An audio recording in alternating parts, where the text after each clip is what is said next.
It's not complicated. Call it creative. Call it art. Call it design. It's the Design Coach on Lake 96.1.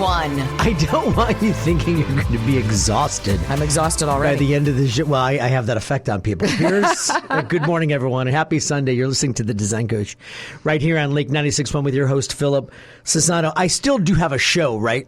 Barely. Okay. I'm just kidding. Hey, listen, we all took off last week. We all took off. You know how I don't okay. like to go long periods of time without blathering to an empty microphone. I feel like it's all pent up, and that's why you're uber excited today. I know. Here's the thing. Here's the thing. I want a couple of things that I just want to get out before we talk about what the topic of the show is going to be. Can I just ask if does my drink have caffeine in it? You know what? I don't want to disclose. How about if we just leave it at that? A triple pump of so if fall finally decided to show up in the Midwest with some color, which is woohoo, which is fantastic. Although it did it too late because my maple just decided to give up in like the middle of October. Right. It was just like no rain, I'm done, and like all the leaves fell off.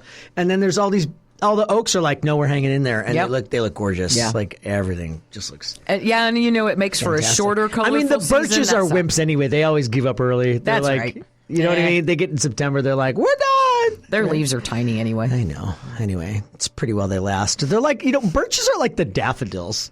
Yeah. Of trees. Like, daffodils last like a day. Mm-hmm. Like they sprout and they're like, we're here. We're dead. Like, that's the life of a daffodil. Every once in a while they come back. Like, we're resurrected. Daffodils have the lifespan of a fruit fly. Like they live like for 12 hours or something like that. Yep. They come in. Anyway, I digress. So listen, a lot happening, and I want to mention a couple things. I probably stayed at one of the nicest hotels that was in a city you might not visit very often. Oh yeah, Lexington, Kentucky. I stayed at a place called the Manchester. If you've never been to the Manchester or had occasion to go to Lexington, and maybe do the drive from Louisville to Lexington along the Bourbon Trail, which is that's one of the weeks when I was gone. It was just a fantastic, nothing like Kentucky horse farms and the trip and the journey through the Bourbon Trail. I've made that drive. I've not from Louisville stopped. to Lexington, and then we stayed in Lexington at this place called the Manchester, and it was fantastic. Please do yourself a favor. Probably, and I'm going to say this, and I've stayed at a lot of places. I mean, listen, I've stayed internationally. Yeah. It was one of the most charming and well-designed and well-appointed and complete hotel rooms as far as the design goes that I had ever seen. Wow.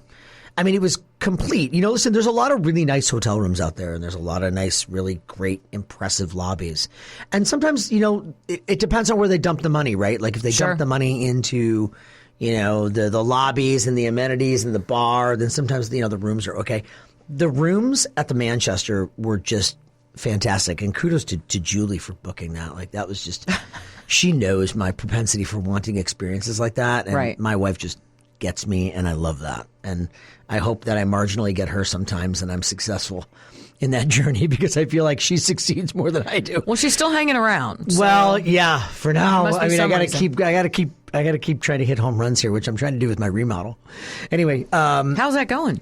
Honestly, if you ask Julie, it's going slowly. However, if you ask me, it's going thoroughly. And what I did, I'm crossing T's and I'm dotting I's, and I have decided that I am obviously turning the lens of my team to treat myself as the client here. Yeah.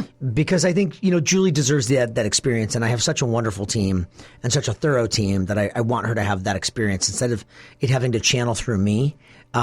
I feel like that'll be of benefit, and that's already happening on the contracting side and on the planning side of this. We just, personal reasons aside that I won't go into, we had a little bit of a delay in how the project was progressing. Yeah. But now we're ready to kind of fire that back up. And listen, have you ever been on a project that just is seamless, has no delays, completely, from start to finish? No, that does not exist. Life sometimes gets in the way. Right. And sometimes you're needed in other places. Right. And I will be honest with you, this travel schedule that I've been on in this Bourbon Trail, I mean, we visited Buffalo Trace. Just a beautiful weather. If you've never been to and done the Bourbon Trail, I don't even care if you don't like bourbon. Yeah. Because one of the best places that we visited was Castle and Key. And Castle and Key is just another great distillery along the Bourbon Trail. We also visited Woodford. But we hit Castle and Key, and they make an amazing gin and they make an amazing vodka, and obviously they make bourbon. And the memory that sticks out with me the most of that trip, other than rooftop trivia at the Manchester, which is awesome, and the rooftop bar at the Manchester is done in like a 1970s Palm Beach vibe. Yeah, I'm looking at. I know you think I'm distracted, but guys, it's like if you've not, it's worth a weekend. Even if you don't like bourbon, Lexington has a lot of great. There's distilleries there, but then there's also breweries. There's also the Mary Todd Lincoln pretty House. Decent food scene. Louisville's the same way, especially in areas like Nulu, where there's all sorts of fun things going on. But if you don't listen, I think a lot of people unfairly kind of criticize, because a lot of major highways go through Lexington and Louisville. They sort of go through those towns instead of stopping at those towns. I'm going to tell you, do yourselves a favor. Do at least an overnight, right? One night in one of those towns. You'll find that it's worth it. And I will find that even if you just do it for one night, you're going to want to go back. It's funny because the reason why I think it's just exactly what you said. I think it gets a bad rap. It's like the hallway to Florida. Exactly. The reason why the only reason why I've been through Lexington is I have 3 different routes that I would take down to Florida to see my parents. And Louisville, across 64 to Lexington, and then down 75 was one of them. I got to tell you, and that's the only reason why I've been to highly Lexington. Recommended. Just highly recommended. But I never stopped. I mean, we ate at this restaurant that we love called Repeal in downtown Louisville.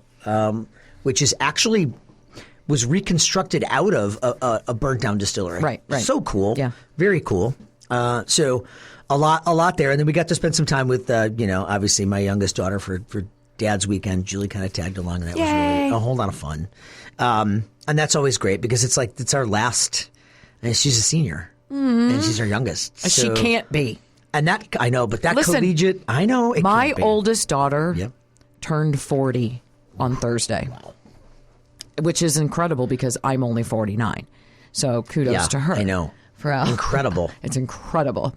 And it's weird how quickly, and I don't feel like I'm hoping 40. this quantum computing can turn back age. Right. I'm just hoping that, that's a great plan. Maybe for that. AI Atlas or something. Maybe that's a thing that it just comes out from behind the sun. And but what age would you go back to? Right. Well, okay. I would only turn the clock back if I could retain the wisdom. Oh, good point. I wouldn't go back. I wouldn't want to go. I wouldn't go back to my dumb self. Right. I would not. I'm not a fan of that. No, me neither. I like too many mistakes. I like too costly. I like where my head's at. Maybe not my body, but I definitely like where my head's at. But yeah, you're right. I mean, it's like a freight train, and it goes by, and you do what you look back at when you are thinking about those memories with her is the other collateral memories that you had. Well, and visiting and traveling and all of that. Here's what I'm realizing. This is a great segue because I'm going to talk today about a topic that I think gets another bad rap, okay, which is speed.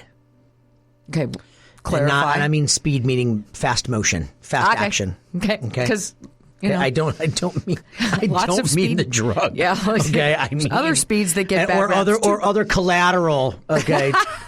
Types of pharmaceuticals that speed up processing. That's not what I'm talking about. Also, too much speed gets you a ticket. Well, so there's a lot of. You got to be careful with speed. Here's how I'm going to frame this. I have always been a fast processor, my whole life. I have been able to look at situations, people, projects, whatever it was that I was sort of analyzing, and I could kind of size it up pretty quickly to determine a couple of things. One, whether or not I was interested. Yeah. Right. Okay, whether or not it was I don't know if this seems like this is going to be relevant to me. And I mean going back as far as I can remember. Right. I really do. I can remember how not just the processing helped me make a determination on how to also act quickly. In other words, how to take advantage of an opportunity, or how to recognize when someone was hurting, or recognize when something needed to change. And when I have run into an issue in my life at any given time, it's because I haven't listened to my processor. Okay, yes, you in the front in the purple. I have a very enthusiastic Sunday hand raise. I have said by the producer multiple times when I second guessed my gut, when I second guess my first instinct, is when I've screwed up the most.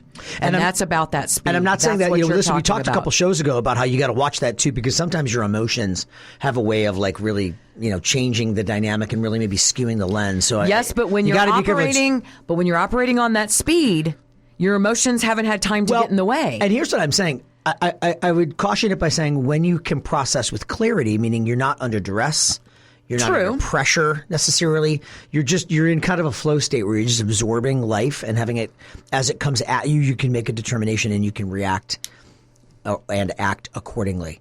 The reason I'm mentioning this on today's show is because we've never had more access to information more quickly, and yet it's causing even more and more and more paralysis in people. It's too much. And I don't know if that's a function at this juncture of overstimulation, if it's just like, I heard a client describe to me, and this was a wonderful way to describe it, which is like sort of the burden of abundance, meaning there's so many opportunities and there's so many ways that you can maybe impact someone's life, or so many things that you can experience, or so many things that you can learn. How do you choose and how do you learn it all, or how do you experience it all? And then how do you sometimes really, which is total BS, is how do you not benchmark when other people are doing it and learning it and experiencing it, benchmarking your life against that, which you shouldn't be doing. Right. Instead of just taking one step at a time and using that curiosity that I think we all naturally have and the access to this information. So the curiosity and the access to information to be able to do things you could never think about doing. And now with AI, now you have the ability for it to break it down for you in a way where you can start with the summary of a topic, and then you can decide to take a deeper dive, and you can learn, I think, so much more efficiently. I think you can learn and you can act, I think, with a greater comfortability because of the knowledge that you're able to gain so quickly. Okay.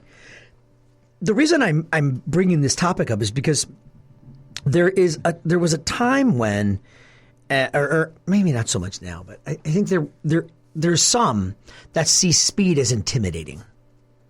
Right. And so therefore, because their processor is different, or because they're not able to, quote unquote, see it, analyze it, figure it out as quickly, there tends to be those who cannot engage in that or won't engage in that. They don't trust it. They don't trust it.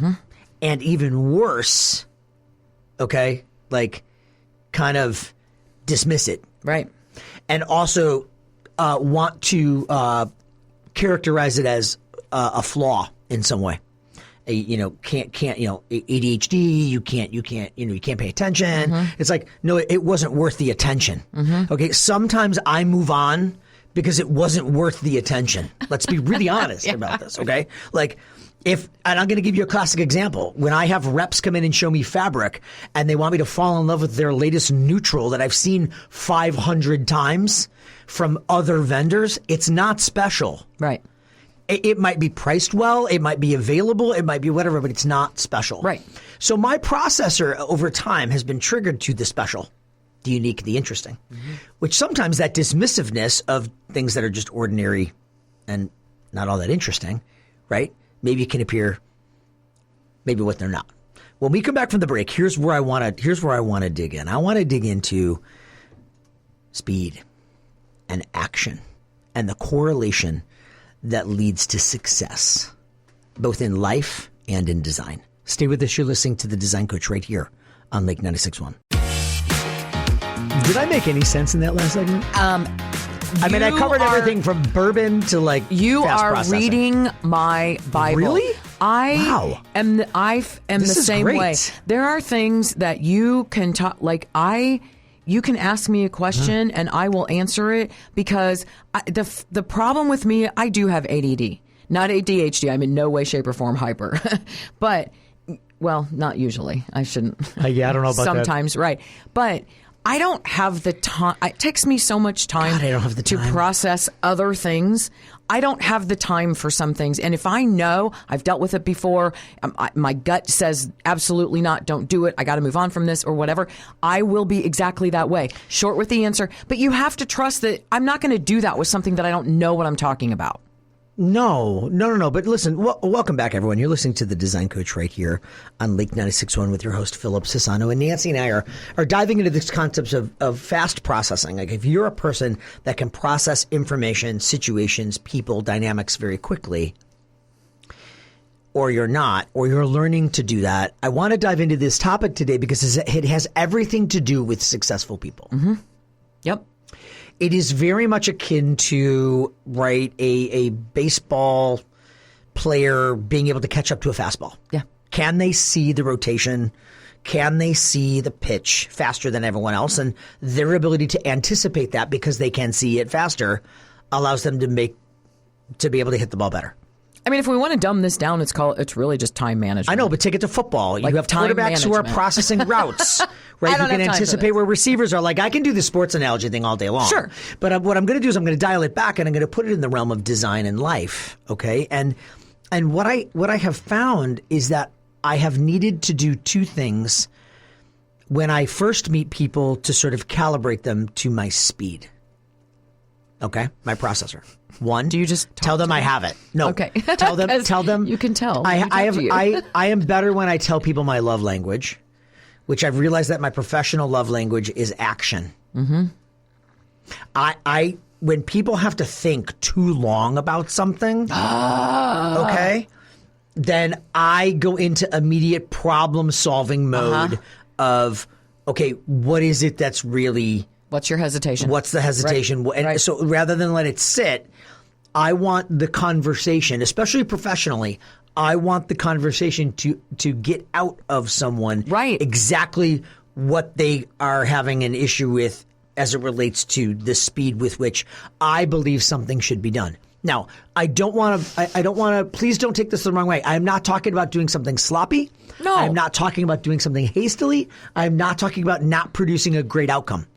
I am just talking about the ability that real, true pros in life and in business process quickly. Mm-hmm. Analyze, process. They know who they are. They know what they want. And they know how things that come their way, how it either fits or it doesn't. Right. And they're able to explain that without a million words. And they're able to also then make quick decisions, right? That sometimes to other people appear like, oh my gosh, he's just a whirling dervish. He's moving. No, You know what I'm doing? I'm getting stuff done. Right. Okay. I'm sorry. And I don't mean to be all goodwill hunting. Okay. Like, I'm sorry you can't see it. And I don't mean to, I'm not trying to sound conceited or cocky.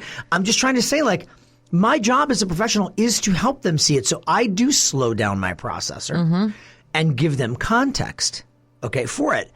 But it doesn't remove my processor from my professional and personal life. Right.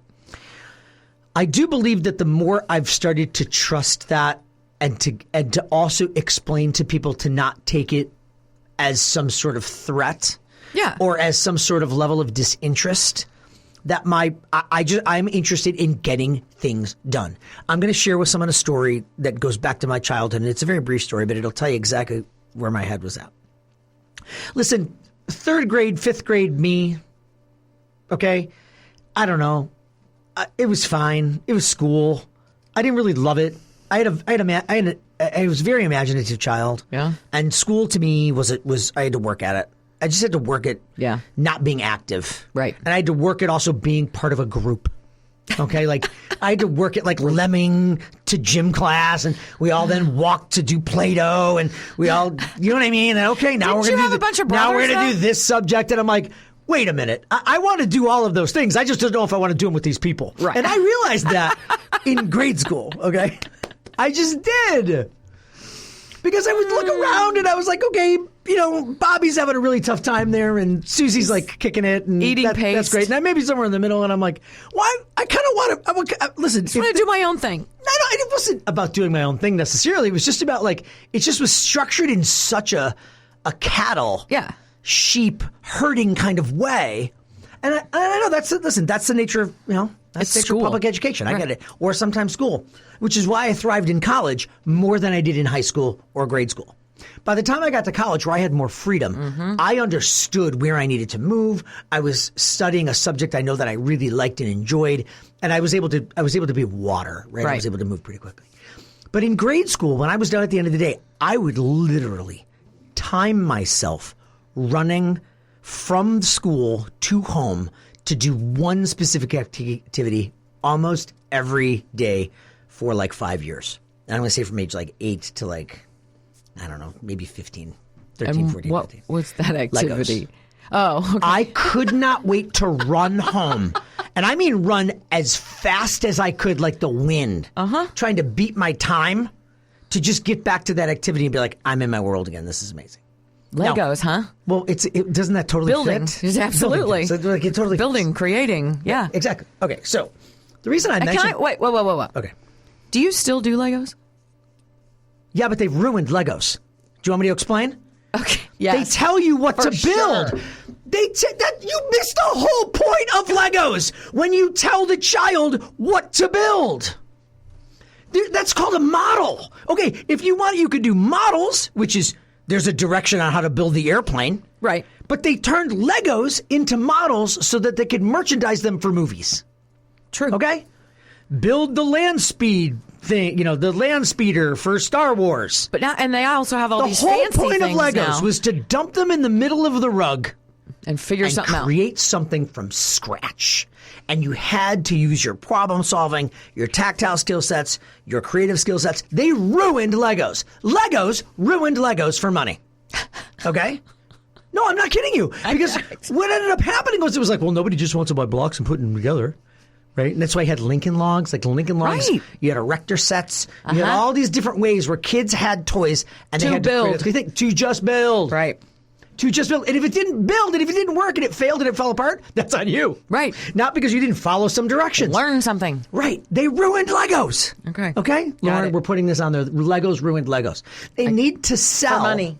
They need, no, come on. For licensing, 100%. Heck yeah. What they did is they turned Legos into toys that had to be assembled. Right. So not only did they have the audacity to charge you, okay, right, to give you the directions, they literally denied you the freedom to try to come up with your own version of the land speeder by saying it had to be done this way. Right. Because you could only do it that way because they only provided you the pieces to do that. Okay, they ruined Legos. Yeah, ruined Legos. Enough said.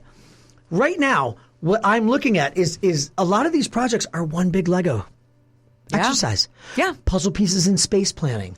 Puzzle pieces in site planning, puzzle pieces in amenities, puzzle pieces in amenities that turn into rooms, and rooms that turn into moments and experiences. Then that have to be layered with complex fabrics, and then the passions of the client, then teaching the client how to use them. That is one big puzzle piece.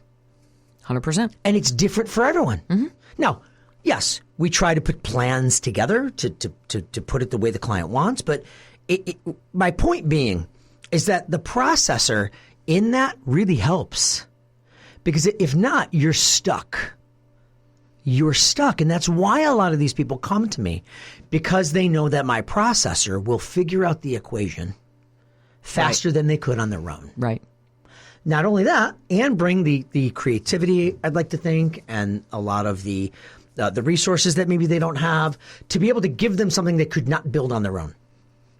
I love that. That's one thing I love about this business. Sure. But the processor, okay, for people who don't have the ability to see it, can be something that's intimidating, and it can be off-putting, especially if delivered the wrong way. The intensity with which I'm speaking to you this morning isn't because I feel like I'm better. No. Okay, it's because that's my gift. Okay? Yes, you. It's because that's the gift. Okay? The gift is the speed, okay? Because let me ask you this, okay? Exactly in what instance do you want the really slow, like churning professional? Never. I have no time for that. But see, I'm a processor like you are, so that frustrates me. No, it's like chop. There are definitely, what you want is efficiency. Right. That's what you want. Exactly. You want no wasted motion. 100%. Okay.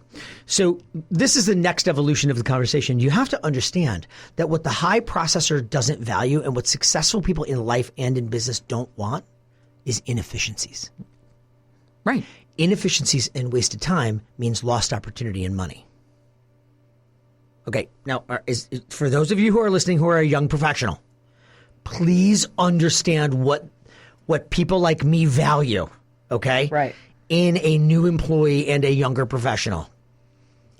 The ability to try to work the processor in ways maybe your schooling has not done for you.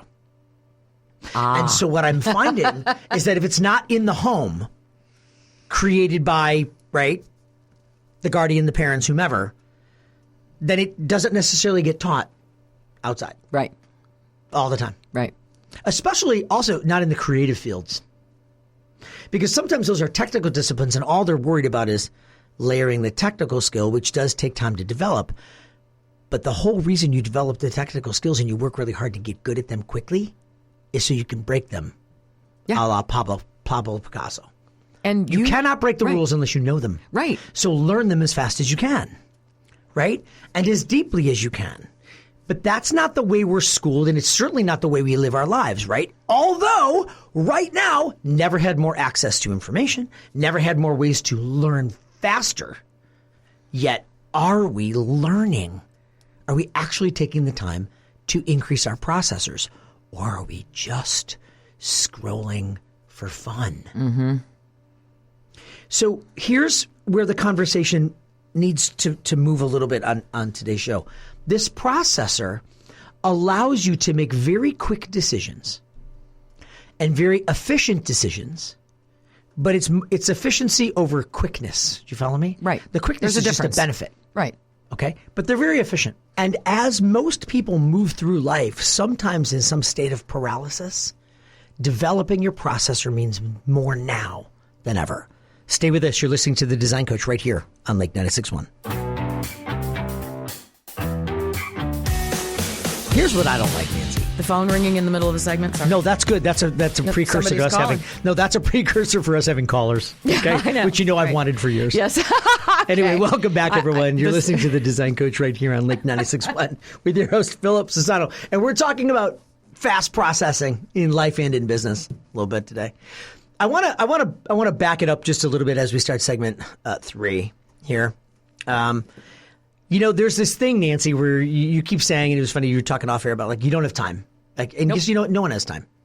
And there's also this I've heard this over the years where it's like, well, you don't slow down to enjoy, this. I'm like, no, you don't understand. You're telling me that then my processor is denying me the ability to absorb and joy. And I'm telling you it's not. It is not. I'm actually enjoying the ride. I'm just enjoying it faster than you. Yeah.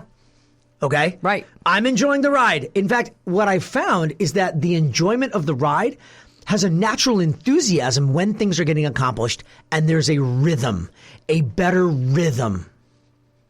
Albert Einstein said, the key in life is like riding a bicycle. It's to keep your balance. Mm-hmm. Keep moving to keep your balance. Mm-hmm.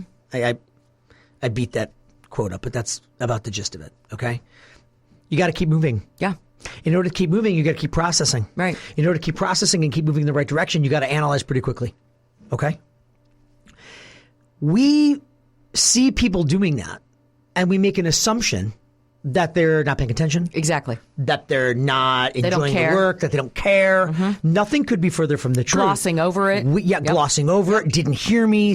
Are not being seen. I will tell you that most of the time I have learned that that's someone else's insecurity. Yeah. Now, do we need to be sensitive to someone else's insecurity? It depends on how much you care about them. Yeah, hold on. It depends on how, Nancy, that's so you. It depends on how much you care about the relationship, right? This is true. Because if you really want to come to a deeper understanding, then you've got to get behind that. You got to have a conversation about it. But then remember that same thing I talked about in the gift? If I'm going to recognize your insecurity and we're going to have a conversation about it and we're going to work on it together, because I believe the insecurity should be worked on. I don't believe it just gets to sit there. Right. It doesn't get to just sit there from the cheap seats and criticize. Right. Your insecurity doesn't get to do that. Okay? No. Especially not my action. Who are you? Stop. Okay? Mm-hmm. But if we want to have a relationship, I will work with you on your insecurity as long as you don't criticize me or shame me for my processing. Or impede the process with your insecurity. Well, but listen, sometimes that's a tricky bag too, because sometimes you'll have to slow down to actually have the meaningful conversation in a way that someone can absorb, and that's not valid. It's valid. All I'm saying is it's the fact that the molecular connection, okay, of wanting to do big things together, It's about the relationship. Requires an appreciation 100%. for the processing. Right. I get it. Okay? We're loving the fact that we like it when we have politicians on both sides of the aisle that can make a quick decision. Yeah. We like ones who also telegraph exactly who they are. Okay? You might not like who they are. You might not agree with them, but at least they're telling you the truth. They're not wasting my time and money. Right? And they're processing it and saying, from my perspective, this is a mess and here's why, and I'm going to tell you what I'm about to do. Okay, fantastic. I can work with that. Mm-hmm. I might not like it, but I can work with it. Believe it or not, I can. What we're doing right now with this, I'm going to call it this waste of information. We're it's out there right now. You can right now go into Perplexity, ChatGPT. You can go almost anywhere on any AI platform, and you can go in and you can ask a question about a subject you know little about. And I'm not saying you're going to come out an expert. What I'm saying is you can start the journey, and you can use the tools that are available to you to help kickstart your processor. It used to be that if you wanted to become a subject matter expert on something, that you needed to do it a traditional quote-unquote way. Years of schooling, years of experience. AI is going to change all that, Nancy. Yeah. It is going to change all of that. Okay? And it's up to those who are paying attention to understand that if they want to be successful, they're going to have to realize that the already successful people who have a high processor are only going to use AI to process faster. Right. So the fast are only going to get faster. The already fast are already going to get more efficient. So there will be a gap. There will be a gap, okay, between the minimalist tribes and Joshua Becker, okay? Yeah. Wanting to sit in the tents, okay, and absorb the wind blowing, right? And then the processors are actually getting things done. Chop, chop. Okay? Sorry, I don't mean to pick on Joshua Becker. Yes, you do. It was too easy. Sitting in a tent. Oh, God. Listen, I'm not saying that he doesn't have some valid points, but I'm just saying that it's a plain white tent with no furniture. I don't know. To me, life is too special, too interesting, too complex to not dive in and to dive in without hesitation. Where this is going, everybody, is this is about why you're hesitating in life. Why are you hesitating? Have you numbed yourself to the point where you don't even know how to process anymore? In fact, so you just want it fed to you so you don't have to process? Like, is it just easier to not process? Well, like, sure. Is that just, well, I don't know, because it seems really like sad. Yeah. It seems Never said it wasn't sad. Talk about limiting the greatest gifts that have ever been created, which is this human reasoning, life, the things that we can do together, nature. I mean, design, whatever it all is. Of your senses. All of it. All of it. Are you wasting time because you just are too lazy to develop your processor? Or overwhelmed? Are you overwhelmed? Because when you're in this situation, so I'm in this situation right now. There are so many small things to do at this house and so many big projects to do at this house. There are days when I look around and go, I don't even know what to do today. So I won't do anything. No, I can't do nothing. I got to do something. Yeah, but then once I start doing something physically, like you start moving. Right? Then okay, I got that done. Now I can move on to this. Because you know what our psyche does? Our psyche takes the 10 things we need to do, and then your psyche makes it seem like Mount Everest. Exactly. Okay? That's what your psyche does. Until all of a sudden you get into it and you realize that it was just a speed bump. It was like 5 minutes, right? Okay. So which is it though? And you have to figure that out. You have to figure that out for yourself. You have to figure out why you're hesitating. Exactly. Right? And it's not, and I'm going to tell you right now, it's not money. Nope. It's not money. You can act on things with not a lot of money. Right. You can go experience things and not have a lot of money. You know, is it who you're around? That could be. Right. You probably got if people are curiosity anchors, if people are emotional anchors, at some point you've got to make a decision where that fits into your life. If you want to process faster. Okay. The other assumption that I think is a misnomer, too, is that fast processors leave people behind. Let's dig into that a little bit. Okay. You have been owning and working at this radio station for quite some time. I've been owning my business for 25 plus years. over that period of time, you have employed people and partnered with people, I'm sure, that don't see things as quickly as you do. Mm-hmm. And it's apparently your problem always. Oh, I'm always, It's never 100%. It's never their It's never their processor. Nope. It's never them. It's never their inability to be like, you know what? It was really me. Never. Okay? It's always the boss. Mm-hmm. It's always the speed. It's always the lack of clarity. And some of those things, there's a percentage of probably truth in, but the reality is that sustainability over doing it for a long period of time matters. Doing it for 25 years, as long as I've been doing it, that matters. Okay? Mm-hmm. Nancy, for as long as you've been doing it? 25 years. That matters. It'll be 25. I'll be here 25 years. That matters. 26 years, actually, in February. And so when people ask, how did you survive? How did you survive the crash? How did you survive, COVID? How did you survive? Well, part of it was I had amazing partners. I had great clients. I had a great family. I had an awesome wife, right? I mean, we were problem solving together with both of our processors. And if you think I'm a processor, okay, Julie is like amazing, okay? At her ability to dissect the situation and the clarity that she brings to the table is amazing for me. But also, so I've you paired have to with a remember, processor in life. Well, exactly. But you also have to remember that the maternal instinct of a processor, like Julie, is on a completely different level as well. Well, and I think that that's also something that gets discounted. That if you go through that experience as a father or as a mother, when you go through it, you don't have a choice. Right. You have a life depending on your ability to process. Yep. And you have better a life. Figure you it have out. a human being depending on your ability to process. Right. Which changes the calculus for everyone. I think for the better. Well, for sure. And it's not that it doesn't manifest itself as stress, and it's not that it doesn't manifest itself as difficult. Life is messy and hard, and so are big things. But you know what helps? A faster processor. Okay? That's what helps you not get picked off in life.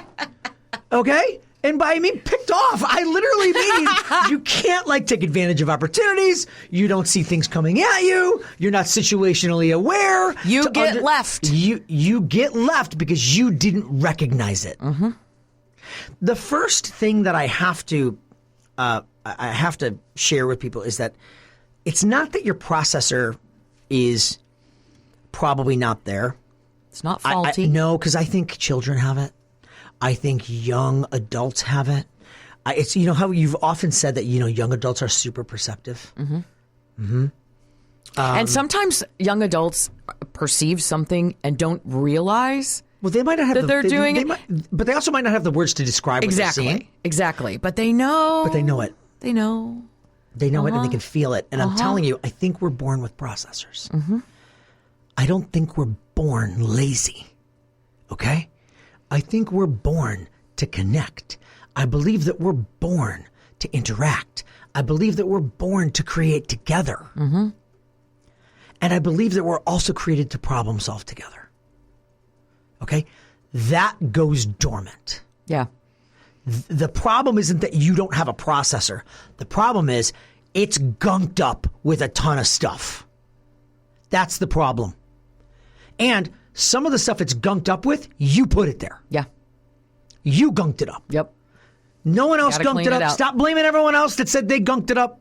Stop coming up with a million reasons why they gunked it up. It's you. Because the only person that can get it ungunked and cleared is you. Yeah. Okay?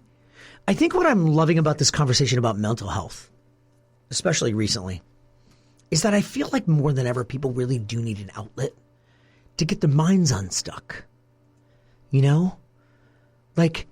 They do need to be able to express and talk it out, which is why I'm a huge communications fan on using your messy words. Because when you're working out your feelings, you're going to contradict yourself. You're going to come up with excuses and reasons that make no sense.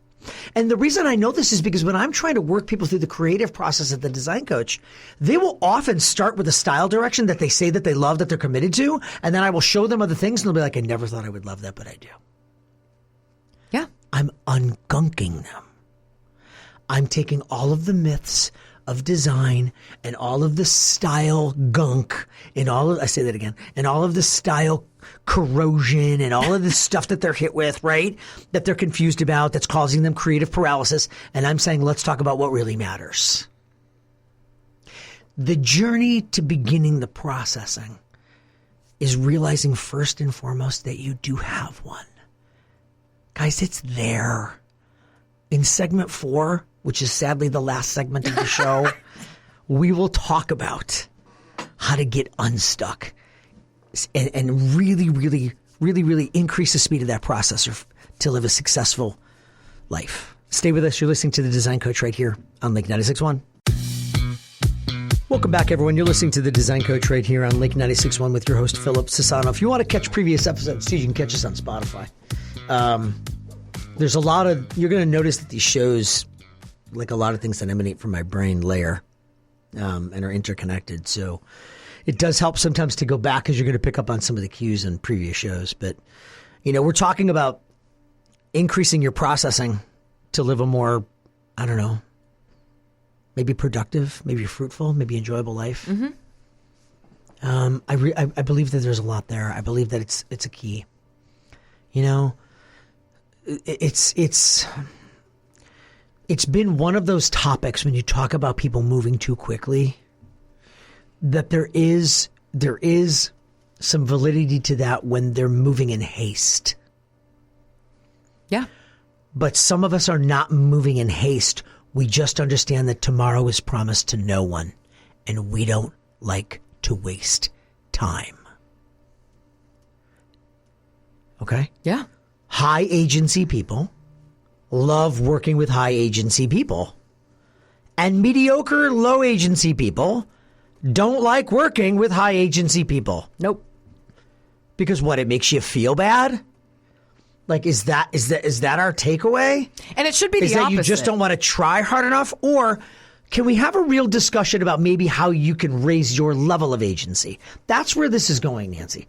I really do believe, just as every child starts out loving and kind, just as every child starts out imaginative, right, and creative, and every child when they're born is processing the minute they come out of the womb, and even probably in the womb, that they're processing, at some point that processor gets affected by the world in either a negative or a positive way.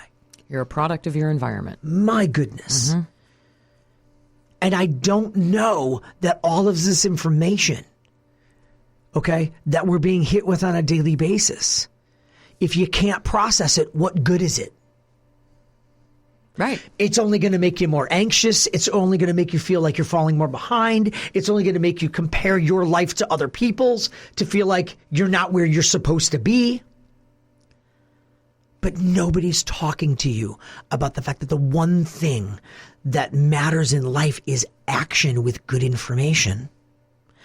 Action with good information. Because good information with no action is not going to work. You're just smart for no reason. Yeah. The action is what gives you wisdom. The application of the knowledge is what gives you wisdom. It's very important for people to hear. The application of knowledge in practice gives you wisdom because some things work and some things don't work. Right. Some knowledge is helpful, some knowledge is not. So you have to go out and you have to try. Which is why when you get in the world of academia and they have a lot of knowledge but they haven't had to apply it, it makes no sense for them to try to then give us expert advice in the real world. Right. Okay? Right. This is why I'm a big fan of people who are teaching at universities having some practical experience in their field on a regular basis and ongoing. This is why you don't hire a trained life coach that's 22 years old. Well, also a consultant that's never built anything. Right. Because they don't, like, that's great that I can go read about whatever. I can't stress enough that you have it, everybody. Right. You have it in you. And I don't care what age you are. I don't care if you're listening and you're 65 or I don't care if you're listening or you're 25. You have it in you. Don't let anyone take that processing ability away from you. It is inherently such a gift as a human being because then we have this ability to reason. Unlike other animals on the planet, okay, who are just running on instinct, we have the ability to control and hone our emotions and our intellect to create things that those other species couldn't even dream of.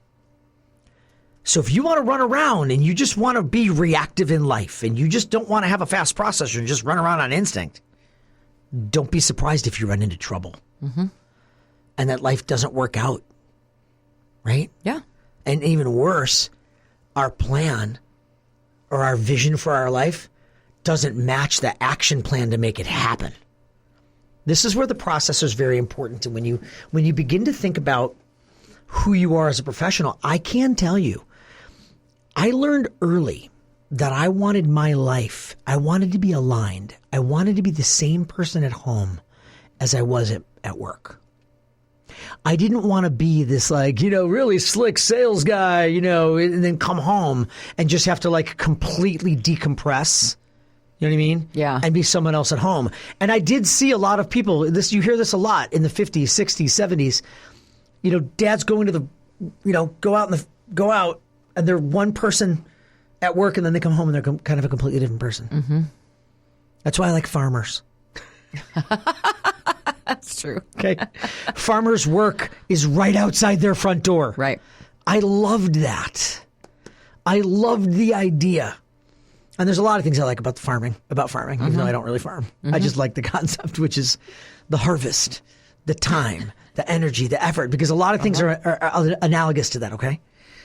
But in this moment, as we talk about your processor and being able to find a way to wipe it clean, you have to get yourself away from distraction. The focus matters. And if you're in a culture of distraction, family, friends, work, and it's just a distraction, okay, and not a true calling, there's just going to be too much influence on your processor. And it's always just going to constantly get stuck. Right. You have to find a way to what I call cut out the noise. This has been popping up in my leadership feeds now for weeks now, where I've heard all of these professionals, these highly successful people, said that it wasn't that they were smart, that they were successful in life. It was that they cut out the noise. When everyone else was interested in either listening to it or creating it as a distraction to deflect from their own inability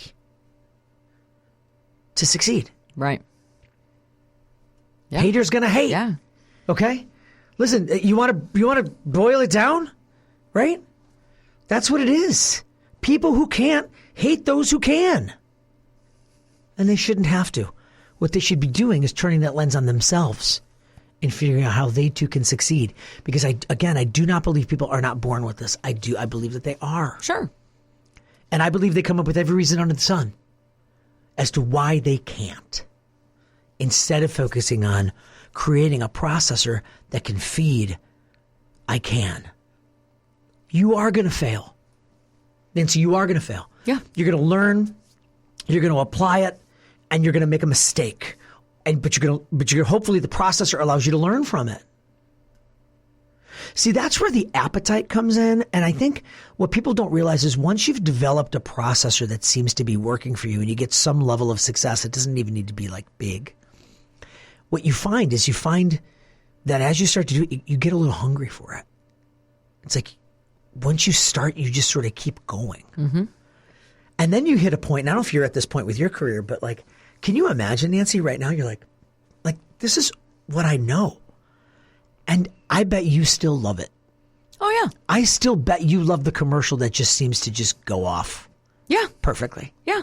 As much as you did 25 years ago. Yeah. When you could just be like, another commercial. Another one in the can. No, I'm that freak that listens to the commercials and not the show. Mm-hmm. And what helps you realize when you're hearing somebody do a voiceover, your processor helps you understand whether or not they nailed it or not. Right. Whether it's going to work or not. Right. And then your processor is able to dial in and say, okay, you know what, that last line, repeat that again, but this time end it with a high note. Mm-hmm. You're able to tailor with your processor. Okay? I think that when people think of lazy, they think of inaction, but they think of physical inaction. Right. There's another kind of lazy, and that's the intellectual haze that we find ourselves in. Yet, we have more information than ever to help us get unstuck.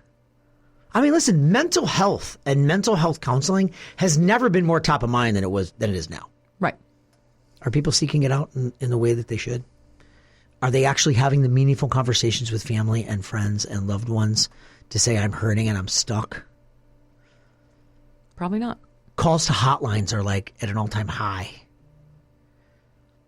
Guys, we're not having the right kinds of conversations to help get our naturally born processors unstuck.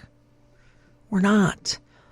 And we're also shaming outcomes to a point where so many people, you can't make a mistake because you feel like that's going to paralyze you and doom your brand or you as a person. Forever. We can't even remember what happened on Monday. Are you kidding me? You're going to be fine. Okay? But if you're trying to start this journey and you're trying to rekindle it because you're maybe just not reaching the level of success that you want, you got to cut out the noise and you have to be able to point it out. You have to be able to say to people, that's not relevant right now. Mm-hmm. That's not relevant right now. I'm always sometimes struck by the, like movies, like the movies come to mind, where like in Major League, the pitcher's having a bad day and they go to the mound, and it turns out that everybody at the mound, at the huddle with the players, is thinking about everything else but baseball. Right. They're thinking about every distraction under the sun except the baseball game, which is the one activity they should be engaged in. And I'll use that for an analogy for life. Mm-hmm. You are on the mound right now, okay? And you are throwing stuff, or at least hopefully you are. And if you're not hitting the strike zone, and if you're not performing the way that you want to perform, could it possibly be that you're listening to the noise in a greater percentage than you should? Is that a possibility? And do you maybe know who the noisemakers are, but you're too afraid to tell them that that's what they are? And maybe that they need to quiet it?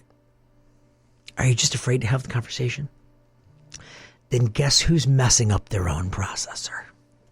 Not life, not your circumstance. You. Okay?